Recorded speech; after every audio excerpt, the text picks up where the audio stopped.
കാരണം അവസാനം ജെൻസന്റെ മൃതദേഹവുമായി ആശുപത്രിയിൽ എത്തിച്ചപ്പോൾ കണ്ട കാഴ്ചകളും മറ്റുമാണ് അദ്ദേഹം വിവരിച്ചത്. എങ്ങനെ ഇനി ഈ ഒരു തീരാ ദുഃഖത്തിൽ നിന്നും നമ്മൾ ശ്രുതിയ ജീവിതത്തിലേക്ക് തിരിച്ചു കൊണ്ടുവരുമെന്ന ചോദ്യത്തിന് നമുക്കാർക്കും ഉത്തരമില്ല. അത് കാലം തന്നെ പറയേണ്ട മറുപടിയാണ്.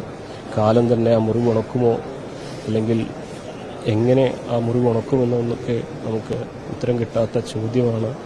എന്താണെങ്കിലും ടോം അതീവ ദുഃഖസാന്ദ്രമായ സാഹചര്യത്തിലൂടെയാണ് ഈ ഒരു നാട് കടന്നു പോകുന്നത്.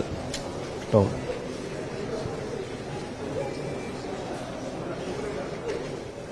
CV അനുമോദാണ് വിവരങ്ങൾ പങ്കുവയ്ക്കുന്നത്. ശ്രുതിയുടെ പ്രിയപ്പെട്ട ജൻസന് നാടൊന്നാകെ യാത്രാമൊഴി നൽകുകയാണ്. ഇപ്പോൾ അമ്പലവയലിലെ ഓഡിറ്റോറിയത്തിൽ പൊതുദർശനത്തിന് വെച്ചിരിക്കുകയാണ്.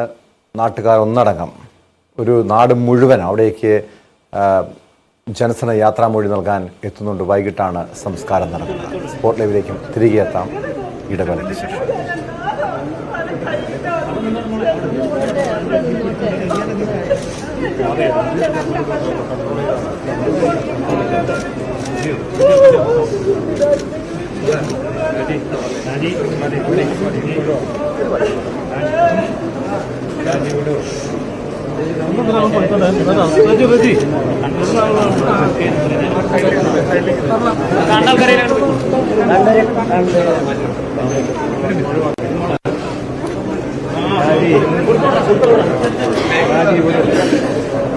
Gracias.